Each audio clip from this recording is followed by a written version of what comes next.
마태복음 강해 107번째 시간. 네. 마태복음 이제 12장인데 107번째 시간이고요. 제가 이 A4 그 12포인트로 해가지고요. 벌써 374쪽의 분량의 그 원고가 작성이 되고 있습니다. 주님의 은혜입니다. 오늘은 조금 주제 자체가 과격한데 이것은 제 이야기가 아니라 주님께서 친히 하셨던 말씀을 제목으로 삼아서 우리가 함께 주님의 뜻이 무엇인지, 이러한 말씀을 하셨던 배경은 무엇이며 이 시대를 살아가는 우리들에게도 동일한 해당되는 말씀인데, 우리가 이 말씀을 통해서 무엇을 배워야 할지 깨닫는 은혜가 있기를 축복합니다. 저는 이 마태복음 강해를 하거나 주일 설교나 모든 그 설교 시간에 되도록이면 주님이 하셨던 말씀을 인용해서 제목을 삼고자 노력을 하고 있는데, 오늘 본문의 말씀, 주님께서 하셨던 독사의 자식들아 들으라 라고 하는 주제로 마태복음 12장 33절에서 37절까지의 본문을 중심하여 우리가 함께 주님이 하셨던 말씀을 듣고 배우도록 하겠습니다. 여러분이 잘 아시다시피 예수님은 매우 성품이 온유하고 겸손하신 분입니다. 죄가 전혀 없으시죠? 완전하시죠? 우리는 죄 가운데서 출생해서 아무리 착한 것 같아도, 아무리 유순한 것 같아도 어떤 순간 나의 감정을 자극하게 되면 혈기나 분노, 이러한 것들이 솟아오릅니다. 그것을 조절하지 못하면 분노 조절 장애라 이렇게 칭하죠. 의학적 용어로. 우리 모든 인간에게는 어떤 임계점이 있어요. 어느 정도 선이 이렇게 있는데 지나칠 정도로 임계점을 넘어버리게 되면, 물이 팔팔 끓을 때 보면 여러분 99도 끓었는데 그때까지도 이렇게 그 주전자의 뚜껑이 열리진 않잖아요. 근데 100도씨가 이제 되면 막 그 뚜껑이 열리면서 보글보글 끓지 않습니까?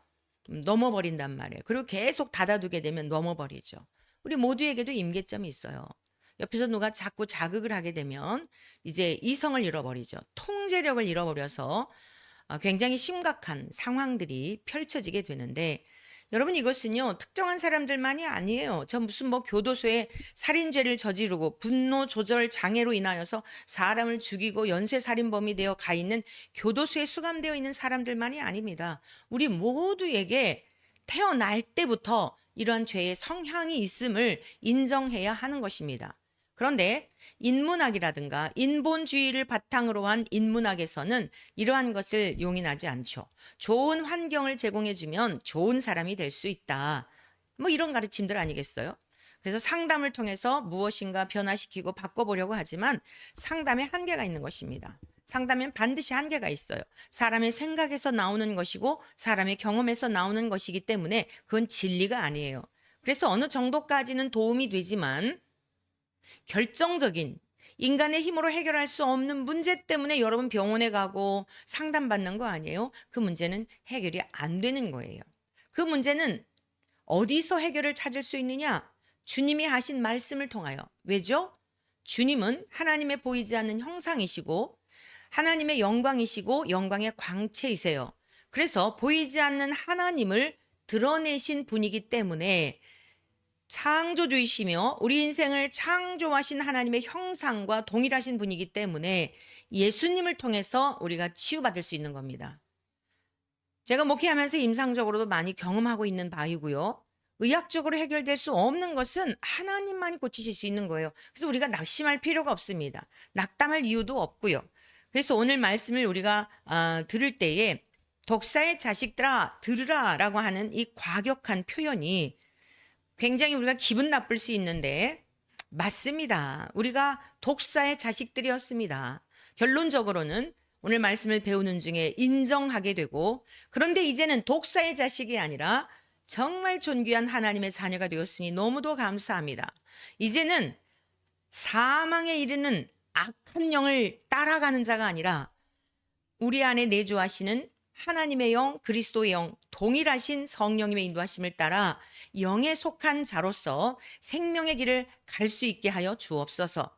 생명의 길을 가게 하시니 감사합니다. 그 하나만으로도 충분합니다라고 하는 고백이 저와 여러분들의 고백이 되고 삶이 되고 삶으로 살아내는 능력을 오늘 말씀을 듣는 중에 성령님께서 우리에게 허락하여 주시고 이끌어 주시기를 축복합니다. 자, 우리 예수님은요, 얼마나 온유하시고 겸손하신지 탄생하시기 700여 년 전부터 옛 선지자들을 통하여 예언하셨습니다. 하나님이 성자 예수님에 대하여 육체를 입고 사람의 아들로 오실 하나님의 아들이신 예수님은 어떤 분이신가에 대하여 이사야 53장 1절에 보면 이렇게 기록되었죠. 우리가 전한 것을 누가 믿었느냐?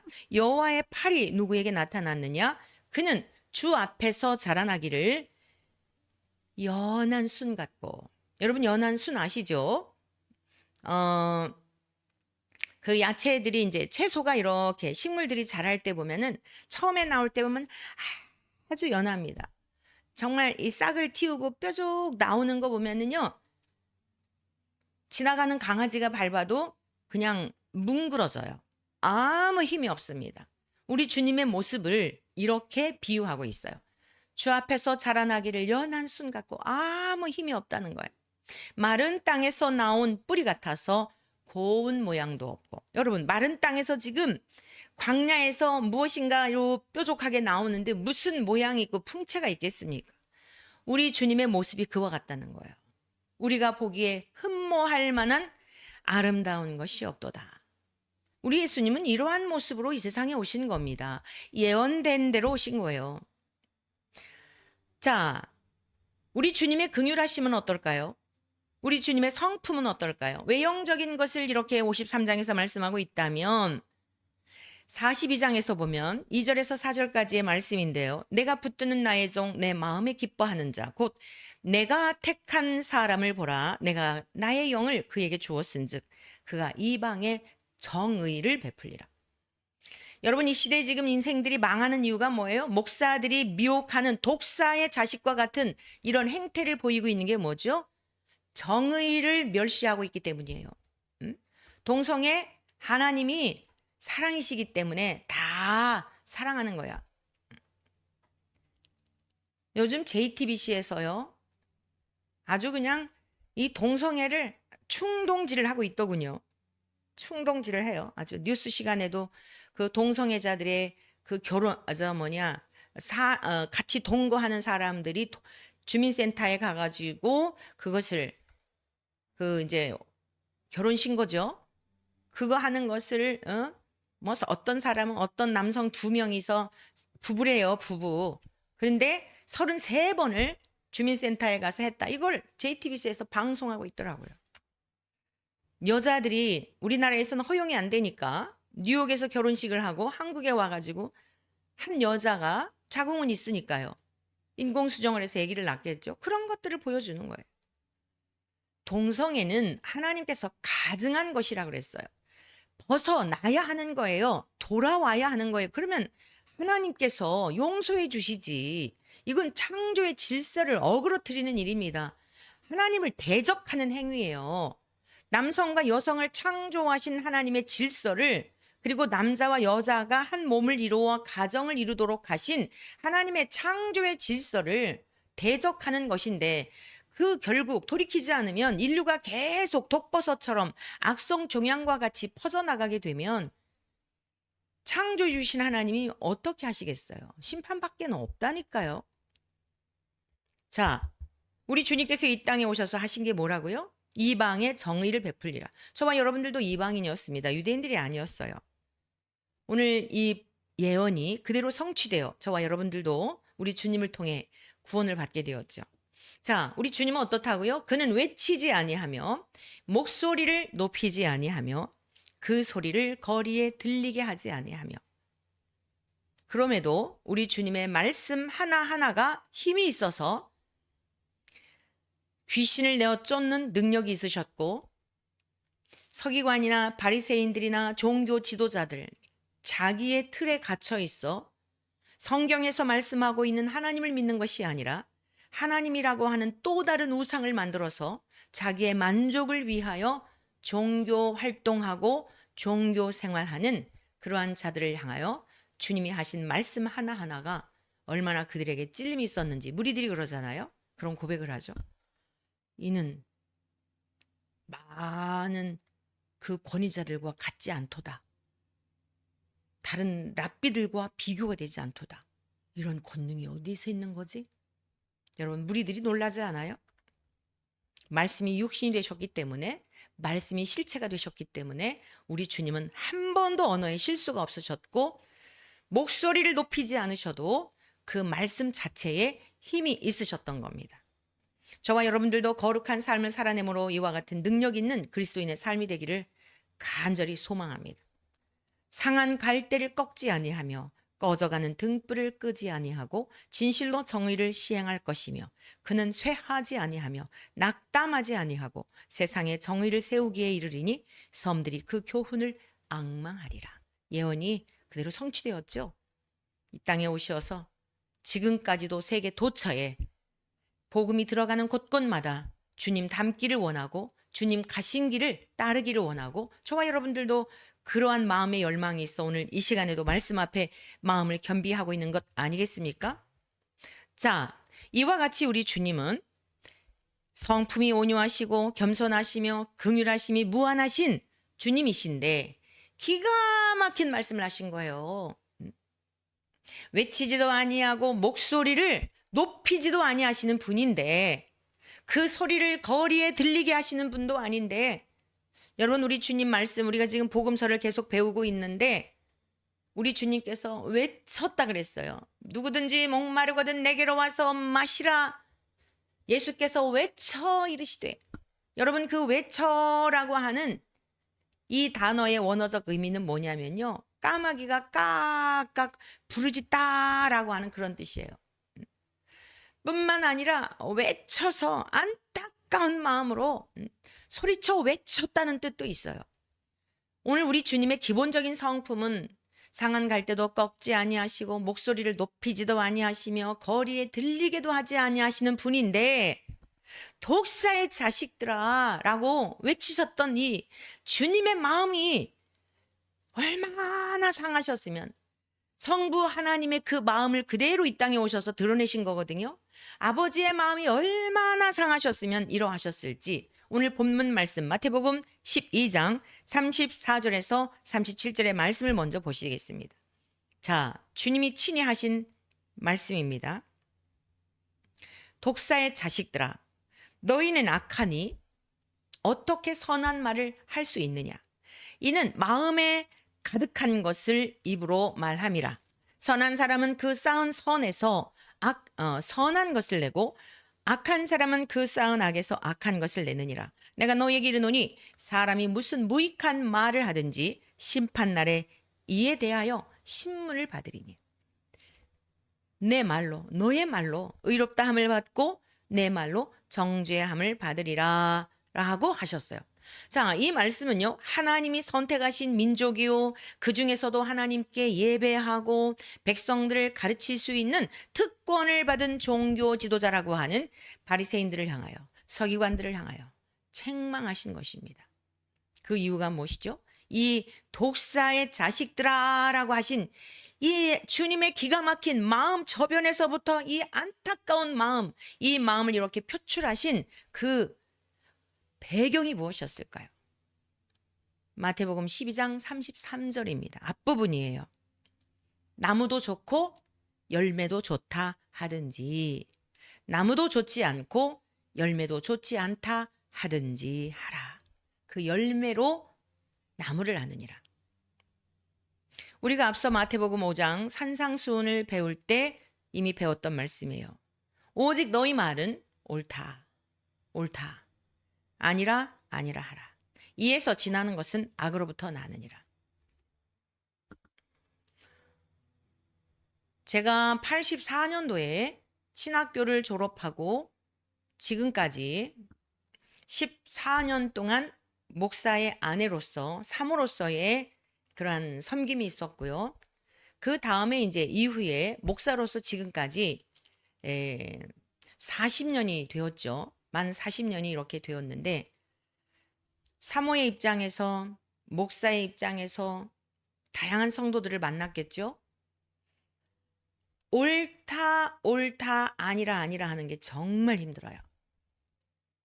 오늘날 강단에서 하나님의 진리의 말씀이 제대로 선포되지 않는 이유가 뭐냐면, 옳은 것은 옳다라고 말하게 되면 성도님들의 표정이 달라져요. 강단에서 우리 모든 인생은 죄인입니다. 의로운 게 하나도 없습니다. 하나님의 은혜가 아니면 우리는 구원받을 수 없습니다. 전적인 타락을 한 존재들입니다. 이런 설교를 하잖아요. 성도들의 표정이요. 아멘, 할렐루야. 맞습니다. 이럴 것 같습니까? 낯이 변해요. 고개를 떨구어요. 시계를 쳐다봐요. 여러분, 그러한 사람들이 대부분 어떤 사람이에요? 우리 교회는 뭐 그렇게 큰 부자가 있지는 않았어요. 지금도 잊히지 않는 사람이 기억나요. 외국 은행의 부지점장이었어요. 독일 은행에. 당시에 오래전 일이죠. 한 20년 이상 전 일인데. 뭐 교회를 나오고 싶어 나온 게 아니라 나올 수밖에 없는 상황이었어요. 우리 둘째 딸 아이의 친구를 이제 제가 전도를 했어요. 이 아이가 엄마를 전도한 거예요. 그리고 또 동생이 있었는데 그 아이를 전도를 한 거예요. 이제 이 두 딸이 교회를 나오죠. 엄마가 교회를 나오죠. 아이들이 아빠가 이제 교회 나오기를 너무 바라는 거예요. 아빠를 전도하고 싶어서 아빠 교회 가자 그러는데 아빠가 안 나오는 거예요. 아빠가 안 나오는데 불가능한 것을 제안한 거예요. 하나도 이 딸들이 조르니까 둘째 딸이 유난히 아빠의 사랑을 받았어요. 그러니까 아빠가 둘째 딸한테 야, 너 반에서 5등 하면 내가 갈게 이렇게 약속한 거예요. 그런데 이 아이가 전교에서 2등을 한 거예요. 약속을 지켜야죠. 그러니까 어쩔 수 없이 교회 나온 거예요. 제가 이제 교회를 나오면 이 양육을 권하거든요. 아니 우리가 병원에 가도 검진을 하잖아요. 먼저 이분이 진짜 어디가 아픈지 어디 무엇을 먹고 고장 났는지 왜 이렇게 지금 병이 들었는지 여러분 다 물어보잖아요. 옛날에 아픈 적 있었나요? 하다못해 체에서 가더라도 무엇을 먹었나요? 그러잖아요. 근데 교회만큼은요 검증의 과정이 없는 거예요. 당신들이 무슨 자격이 있어서 검증을 해? 아니 그럼 목사를 왜 하죠? 아니, 성령을 주셨잖아요. 기본적으로 이 사람이 하나님이 누구신지, 아니 예수님이 누구신지, 성령님은 누구신지, 내 존재가 어떤 존재인지, 내가 왜 교회에 나와야 되는지는 알아야 될 거 아니에요. 기본 아니에요? 목사가 그거 가르치는 거 아니에요? 하나님에 대하여, 예수님에 대하여, 성령님에 대하여, 인간이 왜 죄인인지에 대하여, 이 죄 문제를 어떻게 해결받는지에 대하여, 죽음이 왜 왔는지에 대하여, 죽음 후에는 어떻게 되는지에 대하여, 꼭 기독교야만 하는 이유가 무엇인지에 대하여, 이 땅에 수많은 종교가 있는데 내가 꼭 기독교여야만 하는 이유가 무엇인지에 대하여 배워야 되지 않겠어요? 저는요 다른 교회에서 뭐 장로님이었다 하더라도 우리 교회 나오면 그거부터 물어봐요. 점검하고. 그리고 교회는 몇십 년 다녔는데 아주 기본적인 걸 모르고 계시는구나. 그러면 권하죠. 함께 성경 공부 좀 해보시겠습니까? 본인이 거부하면 어쩔 수 없어요. 좋게 여기면 네, 기쁨으로 가르칩니다. 자, 그래서 이분이요. 그 둘째 딸이 그런 놀라운 하나님의 정말 이벤트죠. 반에서 5등 할 것도 기대를 안 했는데 이 아이가 전교에서 2등을 하니 어떻게 안 나올 수가 있겠어요. 근데 이분이요. 비장이 하나가 없어요. 비장이 하나가 없어서 굉장히 그 앞에 출근을 할 때 전철역으로 가는 그 구간이 얼마 멀지도 않아요. 그런데도 숨차고 힘들고 고통스럽고 그 이야기를 이 아이들이 엄마를 통해 들었거든요. 근데 하여간 정말 하나님의 은혜로 교회 나온 거예요. 얼마나 목사로서 성도들이 기뻤겠습니까? 이게 예배를 집례하다가 보면은 이 성령님께서 주시는 어떤 강렬한 마음이 이게 느껴질 때가 있어요. 이제 성도님들을 위해서 축복 기도를 하는데 그분을 위해서 기도를 하게 돼요. 치유에 대하여. 근데요, 정말 즉시로 나왔어요. 나중에 이야기를 듣고 보니까 교회 나오고 나서 그 뒤로부터 이게 아픔이 없어졌다는 거예요. 여러분, 기적을 경험하였다고 하여 하나님 잘 믿을 것 같나요? 그렇지 않아요. 그런데 이제 항상 예배를 와요. 예배 와서 이렇게 딱 이제 예배를 보는 거죠. 예배를 드리는 게 아니라 예배를 보는 거예요. 제가 작곡한 평화의 노래라는 게 있어요. 주여 우리의 죄 용서하옵소서. 예, 이런 이제 이 1절, 2절, 3절, 4절까지 나로부터 이웃으로부터 우리 민족의 죄를 그리고 온 인류의 죄에 대한 그 고백하는 그런 가사, 아주 평이하게 한두 번만 들으면 다 부를 수 있는 이 노래를 지었거든요. 그래서 이제 참회와 고백의 시간에 그 찬양을 드렸어요.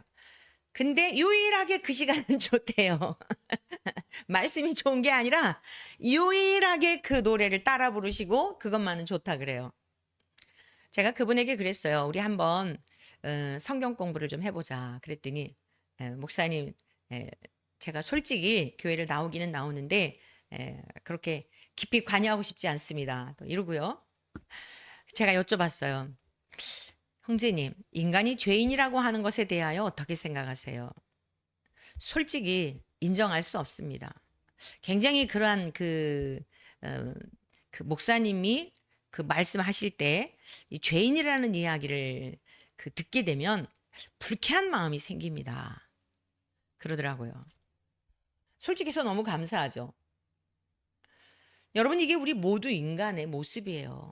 그분의 입장에서는 정말 어려운 환경에서 호러머니 밑에서 독학을 해가지고 대학 나와서 그 어려운 외국 그 은행에 부지점장까지 우리 지사회의 한국에 그러한 자리에까지 그때 당시에 연봉도 1억이 넘는 너무너무 내가 노력해서 내가 열심히여서 내가 성실해서 살아왔는데 무슨 너무 기분 나쁘다는 거예요. 이거 너무너무 기분 나쁘다는 거예요. 어떻게 자꾸 죄인이라 그러냐. 결국에는 이제 교회를 옮겼죠. 네. 옮기고 그랬다는 이야기 들었어요. 여러분, 기독교는 교회는요. 병고침 받으러 병원에 병고침 받으러 가듯이 교회는 죄의 문제를 해결 받으러 오는 거예요. 주님이 뭐라고 말씀하셨어요? 옳다. 죄인이다. 이거는 죄다. 동성애는 죄다. 하나님이 반드시 하나님이 가증한 일이라고 말씀하셨고 하나님 나라를 유업으로 받지 못한다고 말씀하셨다. 그러니 하나님께로 돌이켜야 한다. 아무리 불편해해도 이 메시지를 전해야 한다 이거예요. 나무가 좋다. 그러니까 좋은 열매를 맺네. 나무가 좋지 않다. 그러니까 당연히 나무 열매도 좋지 않은 거지. 나무 열매가 지금 먹을 게 없는데 먹을 수가 없어요. 이게 병 들어가지고. 근데 그걸 보면서 아첨하는 거예요. 농사 지은 사람 기분 나쁠까 봐. 말이 되느냐는 겁니다. 여러분, 이게 지금 독사의 자식들아 들으라 라고 하신 이 말씀 속에 나는 아니야. 나는 아니고 저 지금 무슨 동성애 저 집회에 가가지고 축복식을 한 그 사람들만의 문제야라고 생각하신다면 심각한 거예요. 내가 하나님의 말씀 앞에 옳은 것은 옳다, 아닌 것은 아니다. 내가 지금 빛의 자녀냐? 내가 어둠의 자녀냐? 중간치기 없다니까요. 언젠가 여러분에게 예를 드렸어요. 어린 시절 우리가 시소 게임을 합니다. 근데 그 중앙에 앉아가지고 균형을 잡아준답시고 우리가 그 앉아 있었던 저도 그런 기억이 나요. 응? 균형을 잡아준다고. 내려가는 것도 아니고 올라가는 것도 아닌 그 중앙에서 자기가 마치 무슨 심판관이 되는 것처럼. 심판관은 하나님 한 분이시고 우리가 해야 할 일은 뭐예요? 죄는 죄다. 옳은 것은 옳다. 분명한 입장을, 분명한 방향성을 가지라는 겁니다. 고린도전서 6장 8절에서 11절의 말씀입니다. 너희는 불의를 행하고 속이는구나. 그는 너희 형제로다. 하나님의 나라를, 불의를 행하는 자는 하나님의 나라를 유업으로 받지 못할 줄을 알지 못하느냐? 미혹을 받지 말라. 음행하는 자나 우상숭배하는 자나 간음하는 자나 탐색하는 자나 남색하는 자나 도적이나 탐욕을 부리는 자나 술 취하는 자나 모욕하는 자나 속여 빼앗는 자들은 하나님의 나라를 유업으로 받지 못하리라. 여러분, 우리가 요즘 동성애 문제가 핫 이슈가 되어서 세계적으로 뿐만 아니라 최근에 태국에서는 동성혼을 합법화 해줘가지고 뭐 이전의 영상인지 모르겠네요. 아무튼 뭐 막 축제하고 난리가 났더라고요. 앞으로 점점 갈수록 그런 추세가 되겠죠. 주님 오실 때가 점점 가까우니까 우리는 하여간 진리의 말씀을 붙들고 아닌 것은 아니라고 전할 뿐이고, 제일 중요한 것은 주님 나라 갈 준비해야 하는 것, 우리의 영혼이 깨어 있어야 하는 것이 중요한 것입니다. 그런데 우리가 주의할 게 있어요. 그들만이 지금 죄에 대한 길에서 헤어나오지 못하는 게 아니에요. 여기 뭐라 그랬습니까? 사람들이 적게 여기는 거, 아주 작게 여기는 거, 대수롭지 않게 여기는 부분들이 있잖아요. 술 취하는 자나 도적이나 탐욕을 부리는 자나. 여러분, 탐욕을 부리는 것을 그렇게 심각하게 생각하시나요? 아니죠. 어떻게 인간인데 남의 것 보면 좋은 건 좋아 보이지. 욕심을 또 가질 수도 있고 그러지. 속여 빼앗는 자들. 요즘 보이스피싱. 어제 우리 딸한테도 전화가 왔더래요. 검찰청이라고. 010으로 해가지고. 이 사람들 하나님의 나라를 유업으로 못 받아요. 다 마찬가지. 근데 워낙 지금 이 동성애가 하다 보니까 무슨 이 사람들은 예외이고 이것은 무슨 뭐 은혜를 입은 줄 알고 천만의 만만의 말씀에 그래서 천국에 갈 자가 많지 않은 거예요. 우리가 하나님의 말씀을 어느 것 하나라도 버리면 안 됩니다. 내가 율법이나 선지자를 폐하러 온 줄로 아느냐? 완전하게 하려 오셨다고 말씀하셨어요. 천지는 없어질지언정 내 말은 결코 없어지지 않을. 한 말씀도. 그러므로 누구든지 이 계명 중에 지극히 작은 것 하나라도 버리고 또 그같이 사람을 가르치는 자는 천국에서 지극히 작다 일컬음을 받을 것이요. 누구든지 이를 행하며 가르치는 자는 천국에서 크다 일컬음을 받으리라. 산상수훈의 말씀이죠. 그럼 여러분들 뭐 하나라도 안 지키면 천국에 가기는 가네. 착각하지 마세요. 뒷부분에 뭐라 그랬어요? 그러므로 누구든지 너희 의가 서기관과 바리새인보다 더 낫지 못하면 결코 천국에 들어가지 못하리라. 오늘 이 말씀 지금 누구들에게 하시는 거예요? 바리새인들에게 하시는 말씀이에요. 탐욕하는 거, 도적질하는 거, 술 취하는 거. 이 지금 아주 인본주의가 팽배한 이 시대에 아주 술 취하고 뭐하고 하는 것들을 가볍게 여긴다니까요. 이게 왜 그러냐면요. 정말 성령님이, 그러니까 예수 그리스도의 복음을 믿음으로 말미암아 전 존재적으로 타락한 나를 위하여 우리 주님이 십자가에서 죽으시고 나 같은 인생을 위하여 그 모진 고난을 당하셨다는 게 이 머리로만 아는 게 아니라, 어느 목사님이 가슴까지 내려오는데 40년이 걸렸다고 하는데 내 감정과 내 이성과 전 존재적으로 그게 체감이 될 때에, 육화가 될 때에 말씀이 육신 되신 주님처럼 그게 그냥 전 존재적으로 깨달아지는데, 여러분 이전에 술 먹는 거 좋아했던 것을 어떻게 그대로 할 수가 있죠? 아니 여인이 임신만 해도 내가 좋아하던 것 끊고 내가 전혀 싫어하던 음식, 내 속에 있는 아이가 원하는 김치찌개 아주 싫어하고 그냥 양식만 좋아했는데 태중에 있는 아기가 시큼한 거 좋아하면 그거 먹잖아요. 육신의 생명이 잉태되었어도. 그런데 거룩하신 하나님이 내 안에 계시는데 어떻게 이전에 그렇게 술 마시고 방탕하고 음란한 생활을 했던 것을 그대로 할 수 있냔 말이에요. 그리고 천국에 간다고요? 아니 무슨 천국이 쓰레기장이에요? 잘 들으세요. 이거는 윤리나 도덕적인 무엇을 행해야 천국에 간다는 게 아니에요. 뒷부분에 이런 말씀을 하셨죠. 잠깐 앞부분을 보겠어요. 이러한 사람들 하나님 나라를 유업으로 받지 못한다라고 바울 사도가 선언을 하면서요. 그 안에 성령님을 통하여 증거한 내용입니다. 11절. 너희 중에 이와 같은 자들이 있더니, 고린도 교회에 이러한 사람들이 있었다는 거예요. 우리들도 그래요. 다 여기 포함되지 않는 인생이 어디 있겠습니까? 저는 예외일까요? 더 많은 더러운 죄들이, 저에게는 부끄러워서 얘기 못할 죄들이 저에게는 없는 줄 아세요? 뭐 무슨 의로 와서 그래요? 하나님 앞에 의로운 인생이 아무도 없습니다. 고린도 교회 안에 너희 중에 이와 같은 자들이 있더니 주 예수 그리스도의 이름과 우리 하나님의 성령 안에서, 에베소서 2장에서 말씀하고 있죠. 주 안에서 예수 그리스도의 복음을 듣고 믿어 성령으로 인침을 받아 하나님 나라의 기업이 되게 하셨다는 거예요. 이 말씀이 바로 그런 내용입니다. 풀어서 지금 하고 있는 거예요. 우리 하나님 성령 안에서 씻음과 거룩함과 의롭다 하심을 받았느니라. 이게 복음입니다. 앞부분에 있는 내용만 보면은 나는 이제 그러면 끝이야, 절망이야, 믿을 필요도 없네 인데, 주 예수 그리스도의 이름, 예수 그리스도의 이름이 뭐예요? 그가 자기 백성을 그들의 죄에서 구원할 자이심이라. 나의 죄를 위하여 죽으신 은혜로 내가 구원받았다는 예수의 이름을 믿는 이름, 우리 하나님의 성령님께서 인쳐주셔서 더러운 죄를 씻어주시고 새로운 피조물이 되었으니 어떻게 이전에 행했던 일들을 그대로 할 수 있느냐 이겁니다.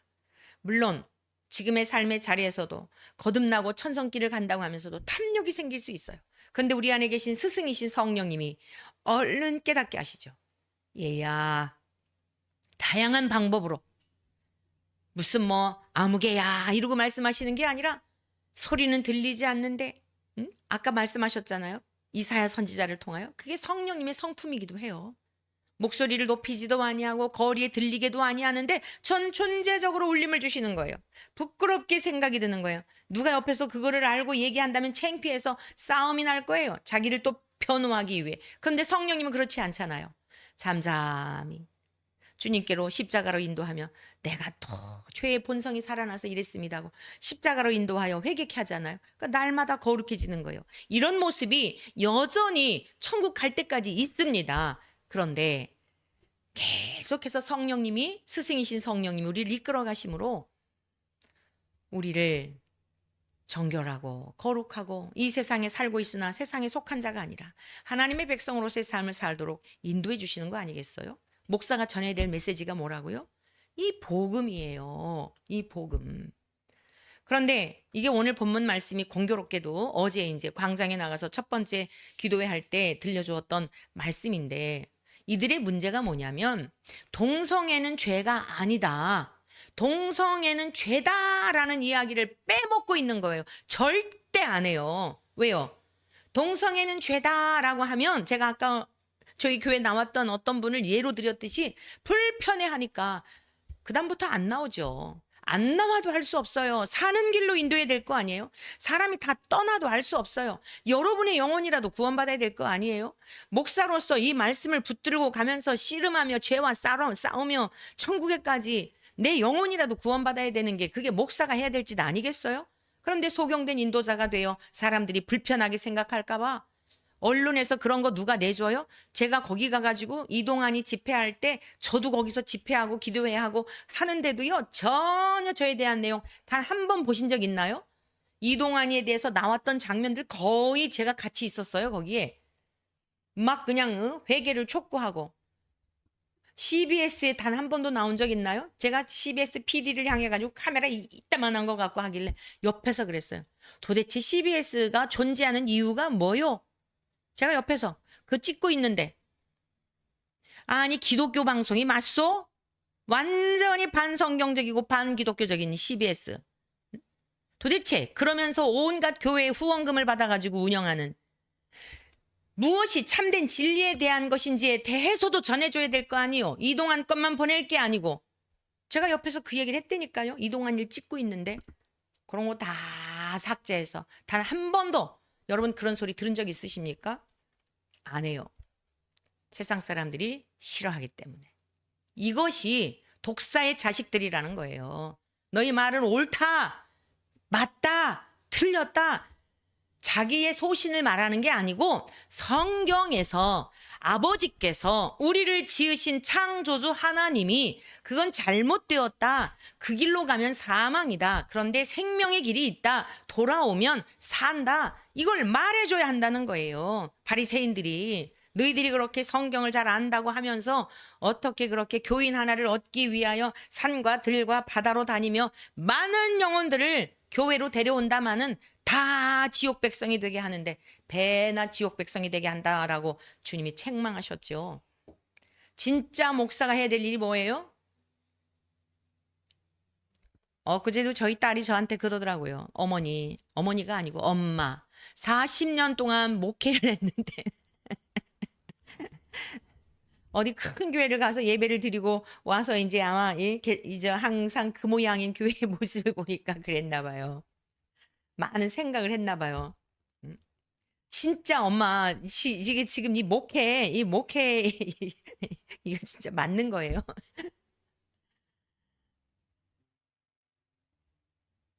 그 메시지가 정말 그 엄마가 전하고 있는 이 메시지가 진짜 이게 진짜인 게 맞는 거예요. 이러더라고요. 제가 너무너무 슬퍼가지고 말로 할 수가 없더라고요. 34년 동안을 태중에서부터 태어나기 전부터 40일 동안을 작정 기도하고 아이를 그랬는데 그렇죠. 개척교회 너무너무 어려운 걸 많이 본 거죠. 응?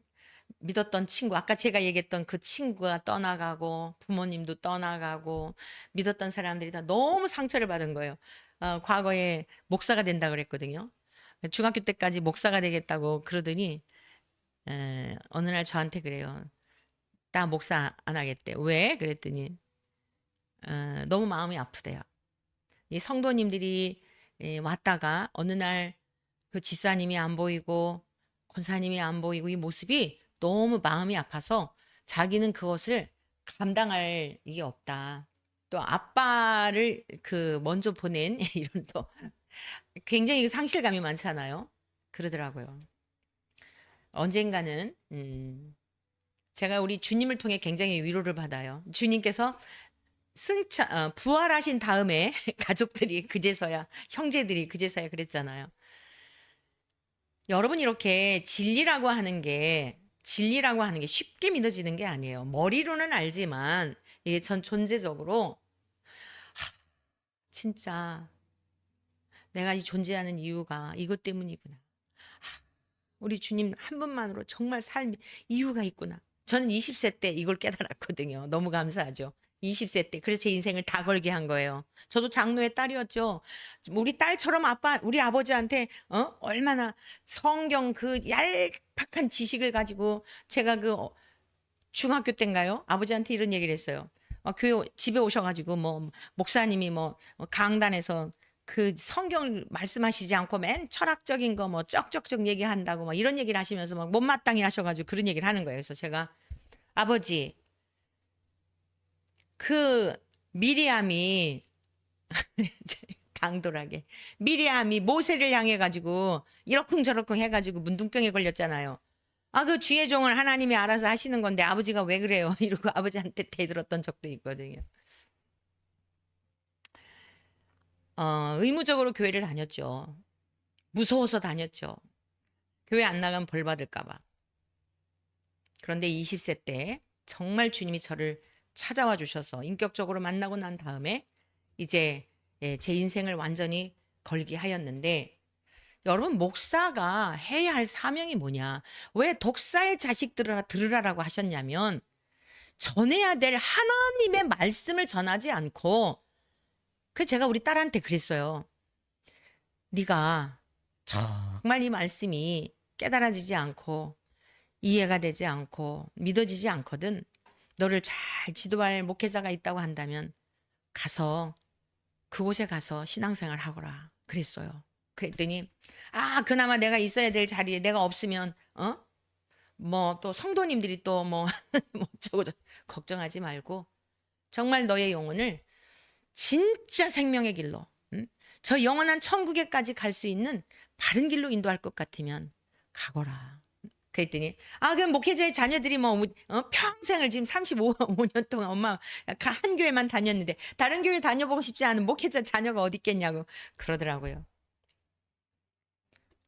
자식일지라도 성도들일지라도 다시 외쳐야 될 게 뭐예요? 호세아 6장 1절 오라 우리가 여호와께로 돌아가자.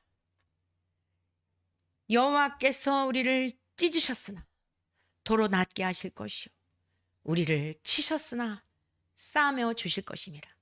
여러분, 호세아 선지자 아시죠? 사랑의 선지자라고 그러죠.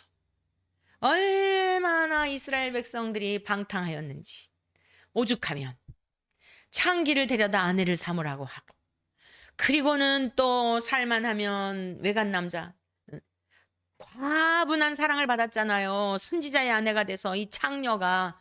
그러면 감지덕지하다고 하면서 황송해가지고 나 죽었네 하고 평생을 살아야 될 거 아니에요. 그냥 신앙이 없더라도 기본적인 거 아니에요? 그냥 기본적인 거 아닐까요? 양심이 기본적인 양심이 있다 하더라도. 그런데 조금 또 살만하면 나가서 외간 남자 아이하고 배를 불러갖고 또 호세한테 가서 돈 주고 또 사오라 그래요. 응? 그 마음이 얼마나 고통스러운지를 호세아가 보면서 아, 하나님 마음이 이러하시구나. 그걸 경험하게 하신 거예요. 그런데 이제라도 다시 돌아가자. 여호와께서 우리를 치셨으나 싸매어 주실 것이고 여호와께서 이틀 후에 우리를 살리시며 우리 죄를 대신 담당하시고 죽으신 후 부활하심에 대한 이러한 또 예언이기도 하죠. 셋째 날에 우리를 일으키시리니 우리가 그의 앞에서 살리라. 그럼 우리가 여호와를 알자.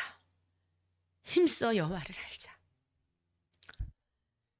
하늘가족 여러분, 여러분의 인생 무엇을 위해서 올인하고 있습니까? 주식 투자하는 것에 올인하고 있습니까? 행복을 위해서 남편의 목매달고 있습니까? 자식의 성공을 위해서 여러분의 전부를 바치고 있습니까? 호세아 선지자가 이스라엘 백성들을 향해 아니 우리를 지으신 아버지가 직접 성자를 보내셔서 기록된 말씀을 통해 오늘 이 시대에 성령님이 제 안에 계심으로 여러분들에게 동일한 마음으로 들려주고 계신 말씀이에요. 우리가 여호와를 알자. 왜 동성애 그곳에 계속 머물러 있으면 안 되는지. 너의 영혼이 사망의 길을 가는 거야. 동성애에 빠져 있으므로 너희들이 그 길을 계속 가게 되면 육체의 쾌락과 일락을 위해 살다 보면 정신이 마비되고 너의 영적인 육적인 이 모든 것을 사로잡아서 하나님을 찾지 않게 되고 너희들이 결국에는 잠시 잠깐 있는 그 육체의 쾌락을 쫓다가 지옥에 가는 거야. 회개하면 살 텐데 돌아오면 살 텐데 도적질한 사람이나 강도질한 사람이나 살인자들이나 회개하면 살 텐데 이놈의 독사 새끼들이 딱 뛰어가지고 마치 동성애에 빠진 사람은 의인인 것처럼 죄인이 아닌 것처럼 이러니 얼마나 하나님의 마음이 정말 기가 막히시겠습니까? 힘써 여호와를 알라는 거예요.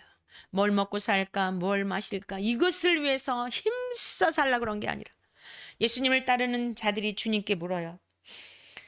예수님께 빵을 먹고 막 고기 먹고 이러니까 쫓아다니잖아요. 바다 건너편까지 쫓아오잖아요.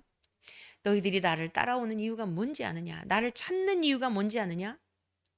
표적을 본 까닭이 아니요. 떡을 먹고 배불렀기 때문에 나를 찾아왔지. 그런데 너희들이 이 떡을 먹고 배부르기 때문에 찾아오지 말고 표적을 보고 따라오거라. 이게 무슨 말씀이죠? 아니 이분이 어떤 분이길래 이런 일을 행하시지? 이거 사람으로서는 할 수 없는 일인데 어떻게 어린아이 한 끼의 양식을 가지고 우리를 다 먹이고도 이렇게 남았단 말이야. 이분이 누구야? 오늘 이 호세아 선지자의 말씀을 빌린다면 누구시죠? 누구시길래 이런 일을 행하시는 거죠? 가르쳐 주세요. 모르겠어요. 도대체 모르겠어요. 이건 아닌 것 같은데 사람으로서는 할 수 없는 것 같은데 도대체 당신이 누구신지 우리가 못 알아먹겠습니다. 깨닫게 해주십시오. 알게 해주십시오. 이게 힘써 여호와를 알아야 된다는 거예요. 주님을 알아야 된다는 거예요. 그런데 무리들이 어땠죠? 심지어 제자들이 어땠죠? 주님께서 설교가 얼마나 길어지셨는지 몰라요. 기껏 먹여 놓으신 다음에 막 그 전에도 설교가 엄청 길었잖아요. 해가 기울어 갈 정도로 설교를 하셨잖아요. 가만히 보니까 아차 내가 너무했다. 너무 설교가 길었네. 밥 먹는 것도 있고 그랬네. 먹을 것 좀 줘라 해서 배불려 놓으신 다음에 여러분 너희가 이것 때문에 나를 따라다니지 말고 썩지 않는 양식을 구하라. 그 양식을 내가 줄 거다. 그러면서 주님이 떡이라 그러잖아요. 내 살과 피를 먹고 마시지 않으면 나와 상관이 없다. 내 살과 피를 먹고 마시지 않으면 영생을 얻지 못한다. 내 살과 피를 먹고 마시는 자마다 영생을 얻는다. 이게 무슨 소리인지. 제자들이요 많이 떠나갔다 그랬어요. 제자들은요 아무나 제자가 아닙니다. 내 인생 다 걸기하고 따라가는 거예요. 그런데 번지수가 틀려. 나는 이분이 왕이 될 줄 알았는데, 근본에 대선에서 왕이 되어가지고 뭔가 한 자리 한 줄 알았는데, 그리고는 다 떠나간 겁니다. 여호와를 힘써 알아야 합니다. 그래야 새벽빛 같이 어김없이 비와 같이 땅을 적시는 늦은 비와 같이 참 빛으로 예수님이 이 땅에 오셨잖아요. 이게 목사가 전해줘야 될 내용이에요. 시편 103편 8절에서 18절이 이와 같은 말씀이 있어요. 여호와는 긍휼이 많으시고 은혜로우시며 노하기를 더디하시고 인자하심이 풍부하시도다. 자주 경책하지 아니하시며 노를 영원히 품지 아니하시리로다. 우리의 죄를 따라 우리를 처벌하지는 아니하시며. 이 사람들은 꼭 요만큼만 설교를 해요. 응? 우리의 죄를 따라 우리를 처벌하지는 아니하시며 우리의 죄악을 따라 우리에게 그대로 갚지는 아니하셨으니. 그러니까 우리 괜찮다. 이는 하늘이 땅에서 높음 같이 그를 경외하는 자의 그의 인자심이 크심이로다. 동이 서에서 먼 것 같이 우리의 죄가를 우리에게서 멀리 옮기셨으며. 여러분 이 말씀을 끝까지 보세요. 우리의 죄를 동이 서에서 먼 것 같이 옮기셨다는 거예요. 어떻게 해야 돼요? 회개해야죠. 잘못을 뉘우쳐야죠. 반성이 아니라 돌이켜야죠. 가던 길에서 돌아서야죠. 그러면 아버지가 자식을 긍휼히 여김 같이 여호와께서는 자기를 경외하는 자를 긍휼히 여기시나니. 이는 그가 우리의 체질을 아시며 우리가 단지 먼지뿐임을 기억하심이로다. 연약해서 그런 걸 아신단 말이에요. 돌아오면 용서해 주신단 말이에요. 목사들이 이런 말씀을 안전한단 말이에요. 그래서 독사의 자식들아 외치셨던 겁니다. 인생은 그날이 풀과 같습니다. 그 영화가 들의 꽃과 같아요. 지나가는 거예요. 쾌락도 마찬가지예요. 바람이 지나가면 없어지나니 그 있던 자리도 다시 알지 못하게 되어 있습니다. 그러나 여호와의 인자하심은 용서하시고 긍휼하시고 잘 돌아왔다. 그래 육체의 쾌락과 비교할 수 없는 하늘로부터 만족, 그 희락을 너에게 선물해 줄게. 영원부터 영원까지 여호와를 경외하는 자에게, 그의 자손에게까지, 못 알아먹는 자손이지만 포기하지 않고 언젠가는 제가 믿었던 이 믿음보다 섬겼던 섬김보다 7배나 더하는 귀한 자녀들로 하나님은 반드시 사용해 주실 것을 저는 믿습니다. 곧 그의 언약을 지키고 그의 법도를 기억하여 행하는 자에게로다. 이 소식을 전해줘야 될 거 아닙니까? 특별히 이사야 53장 5절 6절 말씀. 그가 찔림은 우리의 허물 때문이요 그가 상함은 우리의 죄악 때문이라. 그가 징계를 받음으로 우리는 평화를 누리고 그가 채찍에 맞음으로 우리는 나음을 받았도다. 고침받는 길이 있어. 이걸 전해주지를 않고 그 앞에 가서 선동을 하고 장사, 양아치들 마냥 장사를 하고 무슨 또 센터를 한다 그러고 무슨 퀴어 무슨 영성 이런 짓거리들을 하니 주님께서 이 독사가 뭐죠? 생명을 죽이는 자잖아요. 이 어감이 좀 강하고 그 기분 나빠서 그렇지 독사라는 게 뭐예요? 이 독을 가지고 죽이는 생물이잖아요. 우리는 다 양 같아서 그릇 행하여 각 길로 제 길로 갔지만 여호와께서 우리 모두의 죄악을 예수님께 담당시키셔서 돌아오기만 하면 용서해 주신다. 여러분 이 말씀을 선포하면 우리가 왜 고발을 해요? 환영하죠. 전도하러 그곳에 가가지고 무슨 전도는 무슨 뭘 전한 건데 선동질이나 하고. 말씀을 맺겠습니다. 오늘 특정한 사람들을 특정해서 하는 말씀이 아닌 걸 아시지요? 우리 모두에게 해당되는 말씀이에요. 제가 아까 제 목회 이야기를 했잖아요. 아닌 건 아니다. 얘는 얘 이거 하면요 떠나가고 두루뭉술 할 때는 많이 모이더라고요. 이 성전 꽉 차더라고요. 다 경험했어요. 그러나 하나님께서 결단하게 하셔서 사람의 수위에 좌지우지하지 않고 심지어 자식이 이해하지 못해도 내 영혼이라도 각자의 영혼 하나님 앞에 다 물으실 때가 올 거니 자식도 하나님께 맡겨드리고 주님이 가신 그 길을 따르리라. 여러분 저만이 아니라 오늘 말씀을 들은 여러분들도 그 길을 가야 할 줄로 믿습니다.